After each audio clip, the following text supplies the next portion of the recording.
ज्ञानेश्वरी चॅनलमध्ये आपल्या सर्वांचे स्वागत आहे। मी सुजाता। या ठिकाणी मी तुम्हाला आवळ्याचा चुंदा करून दाखवणार आहे।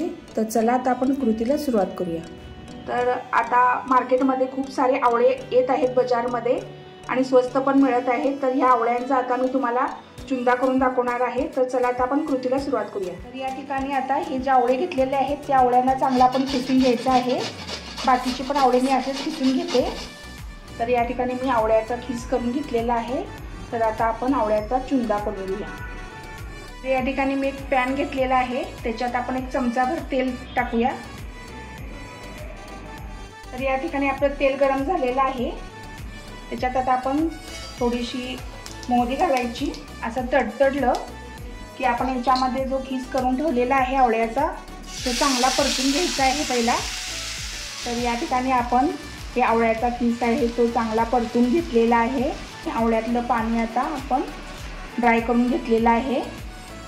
त्याच्यात आता आपण चवीनुसार मीठ घालून घेऊया, लाल मिरची पावडर आणि एक चमचा आपल्याला हिंग घालून घ्यायचा आहे।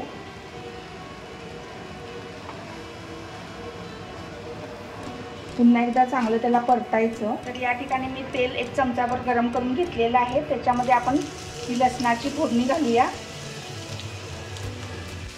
हे आता आपण ह्याच्यामध्ये घालून घ्यायचं आहे। हा ऑर्गॅनिक गूळ पावडर आहे, ती आता मी 2 ते 3 चमचे घालणार आहे आणि त्या गुळाच्या जे पाणी सुटतं त्याच्यामध्येच आपल्याला हे आवळ्याचं मिश्रण शिजवून घ्यायचं आहे।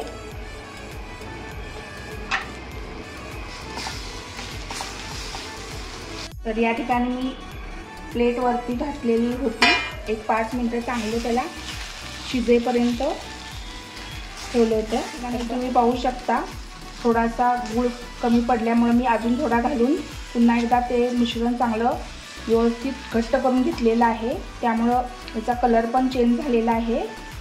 तर या ठिकाणी परफेक्ट आपला चुंदा तयार झालेला आहे। तर मी आता प्लेटमध्ये सर्व करते।